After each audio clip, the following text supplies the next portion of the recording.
What if I were to tell you that one Supreme Court case in particular made it so that the American Civil War was inevitable? Throughout our academic careers, we learn a lot about the different causes of the American Civil War, and depending on who you ask, you can get some different answers. However, the Supreme Court's impact routinely goes overlooked. The most impactful case that the Supreme Court had was the Dred Scott v. Sandford case. And throughout my studies of political science here at FGCU, I've heard about this case over and over again, and it's really started to build in my interests. And I want to stress this because while I think a lot of people know or have heard of this case, the actual impact it has goes overlooked. But before we can get into exactly how this case caused a war, we need to first look at the atmosphere of America at the time, the controversies surrounding the case, and the impact the case had. So, to set the stage, slavery was a huge problem in America in the 1800s, early 1800s to mid 1800s. Everyone was fighting over this. The Supreme Court had some dealings with slavery. According to Earl Maltz in his 2007 book, Dred Scott and the Politics of Slavery, there were 3 cases before Dred Scott in particular that had potentially significant implications for the sectional conflict. Of these, the most well-known today is Amistad. And while the actual outcome of the Amistad case isn't as important for our discussion, what is important is how people perceive this. You see, since slavery was such a big topic at the time, and everyone saw the Supreme Court taking a side, it didn't look good, because the Supreme Court was supposed to be a non-political institution. They weren't supposed to take sides on things like this. And not only did the Supreme Court have contention over slavery, but there was a lot between the North and South, and Congress especially. When Maine and Missouri were added to the Union, there was a huge battle in Congress. Maine as a free state, Missouri as a slave state.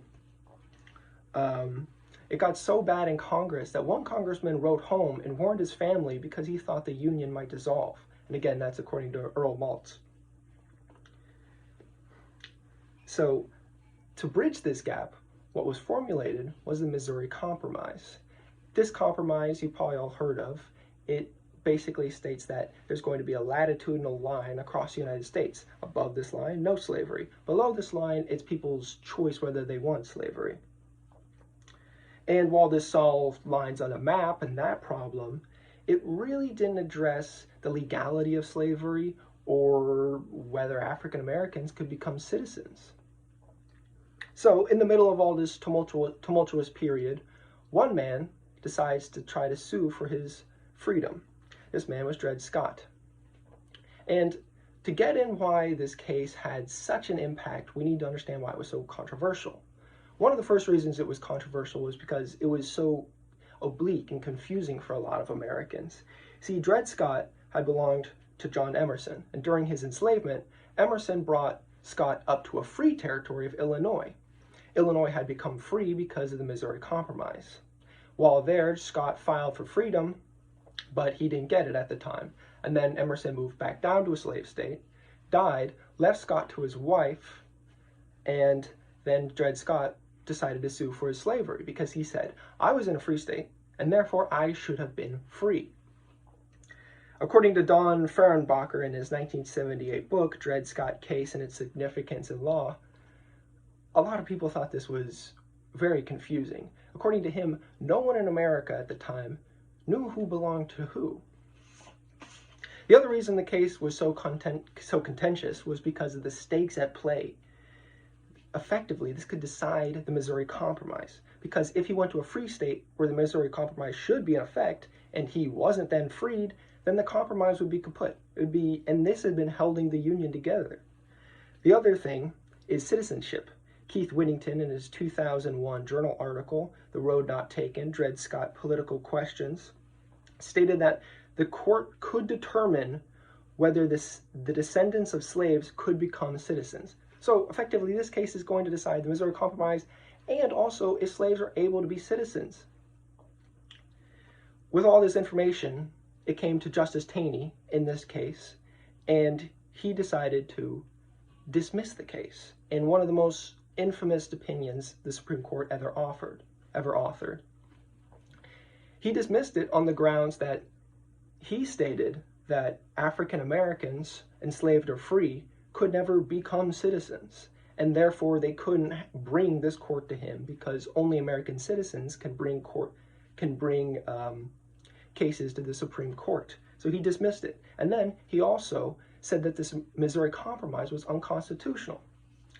So he decided that him and basically 8 other guys in a back room were going to determine these political questions for the entire United States. And most Americans were not having it.